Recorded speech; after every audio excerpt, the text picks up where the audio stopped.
What's that smell?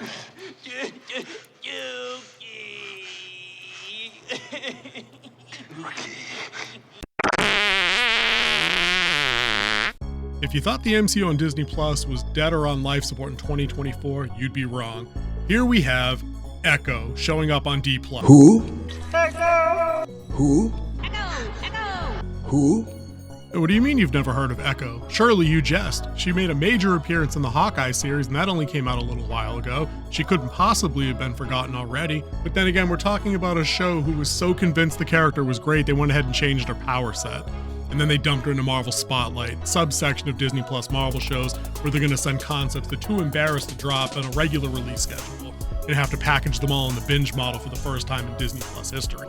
Now, the story here starts off innocently enough, and honestly, that's part of the problem. We get a little world building a la Black Panther, some of the background of the Choctaw Nation and how their tribes came to be. We quickly transition to an early view of Maya Lopez, that's our title character of Echo, and the early tragedy she sustains as a young lady where she loses a limb and loses her mother. It's all efficiently done and suitably tragic, but it does have a certain degree of stupidity when you realize how she loses the limb and how that probably wouldn't ever happen. Due to some family dynamics, of course, I gotta have those. Grandma, who hates Maya's father, blames her for daughter's death, decides they're gonna pack up, leave town, and head to New York. Now, it takes a little bit of time off screen, and it doesn't really hold anything up here, and they do kind of rip right through it. But we learn that Maya's father obviously has connections to organized crime. He's an employee of the Kingpin. She eventually falls into a similar lifestyle, acting as one of the foot soldiers in the Tracksuit Mafia. Her father ends up being murdered by Ronin of all people, and then she declares the vendetta, vowing to hunt down Ronin and, avenge her father's death. Ronin gets the better of her in kind of quick order and reveals to her the truth that it was Fisk that kind of tipped him off to the father's location and the kind of his base of illegal operations. So now that she knows the truth, she goes and vows that she's going to take the Kingpin down, but for some reason wants to usurp him Boba Fett style and become the Queenpin instead of just realizing that her entire lifestyle is trash and she should probably walk back towards the light. But she doesn't, and we're stuck with this mess of a show as a result. Everything after this is pretty standard revenge fare. Most of the episodes of Echo occur after the Hawkeye in the timeline, where Maya Lopez, aka Echo, is on the run from the Kingpin's forces. Spoiler alert, she believes that she has killed him and that his agents are in hot pursuit. As I said before, the issues with this show are going to be many. I think right up front, we had to come to the sad realization that once again, people were likely bait and switched into increasing their anticipation of this series. Marketing relied heavily on the Daredevil connection. It relied heavily on the connection to the Hawkeye series, and it certainly relied very heavily on Vincent D'Onofrio's portrayal as the Kingpin. I got bad news for you, folks. Daredevil was in episode 1 for all of 30 seconds. He does not appear again. I'll give him the plus. They didn't embarrass him. He actually gets the better of her, which was nice to see for a change, unlike that abortion of a show, She-Hulk. But outside of Kingpin, really, Hawkeye and Daredevil, they're there just really to set the table, and they fuck off for the rest of the show. They also really tried to upsell you on the whole, we're going to go as gritty and violent as the Netflix shows you guys liked. But again, not so much. You get a couple of scenes of some really shitty CGI blood. The Kingpin does a pretty good beatdown in the alley, and that's the one they based their trailer on, but there's not a whole lot of that coming up anywhere else in this series either. The other thing they really tipped their hand on, whether it was a leak intentional from inside or not, was the absolute terrible fight choreography. It was awful, and the sad part is there were only 3 fights in the 5 episodes.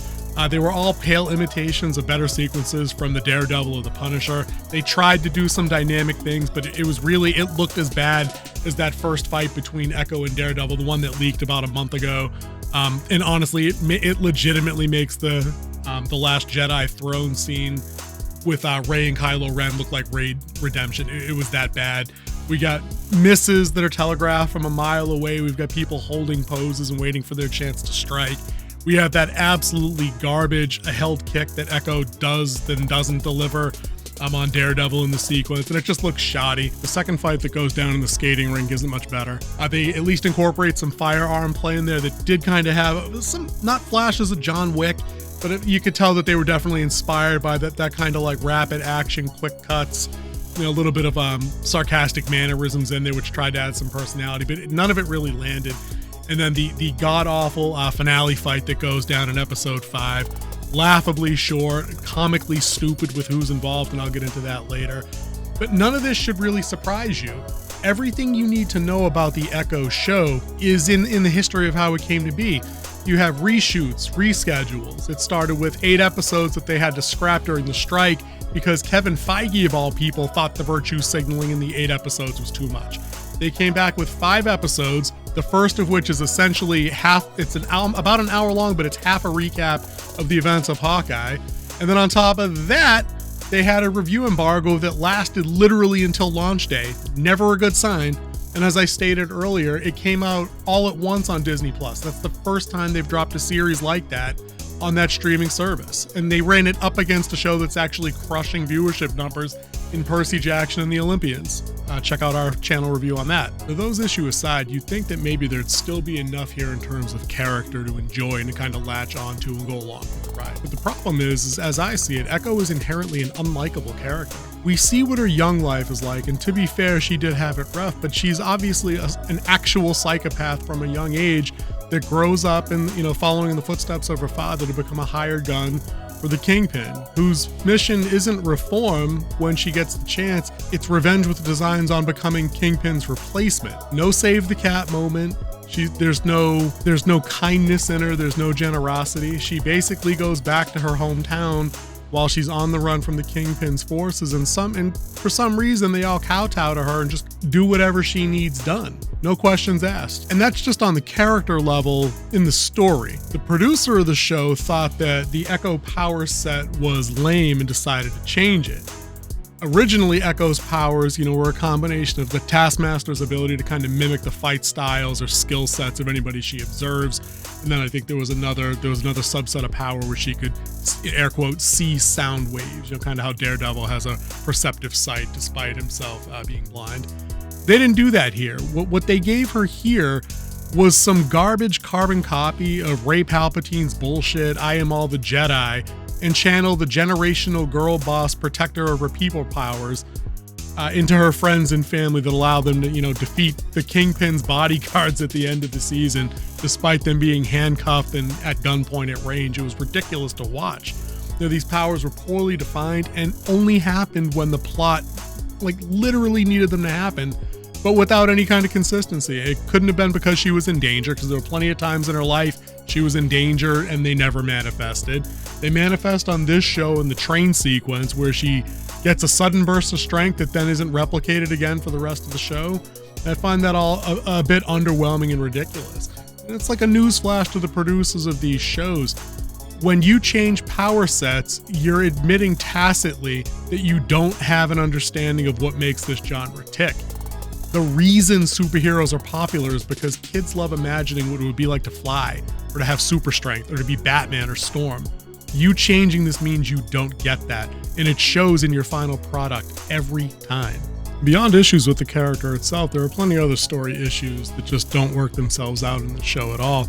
Got a myriad of logical inconsistencies, not the least of which is the fact that Echo is responsible for the deaths of two dozen people or so, but you never see a single siren or police officer investigating.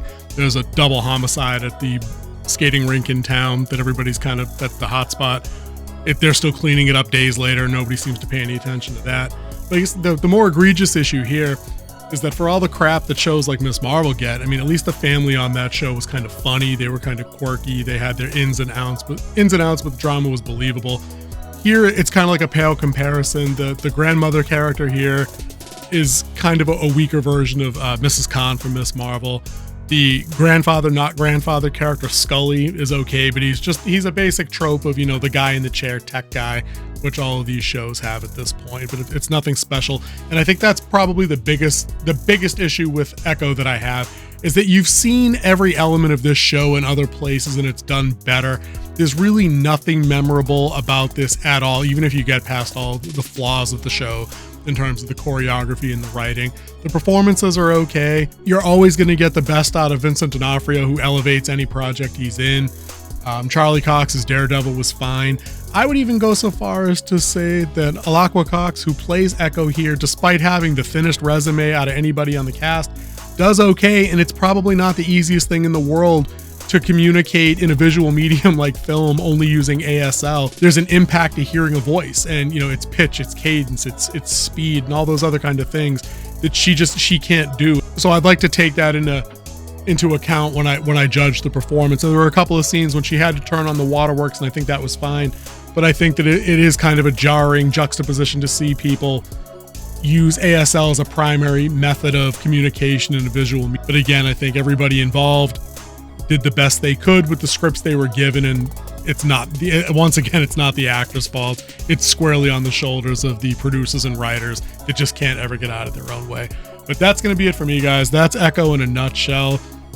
Don't bother checking it out. Nobody will be talking about this in a couple of weeks unless the usual stands for Marvel and the MCU are going to get out there and try and pull the usual name-calling cards on critics of the show instead of just addressing it on its own merits or lack thereof.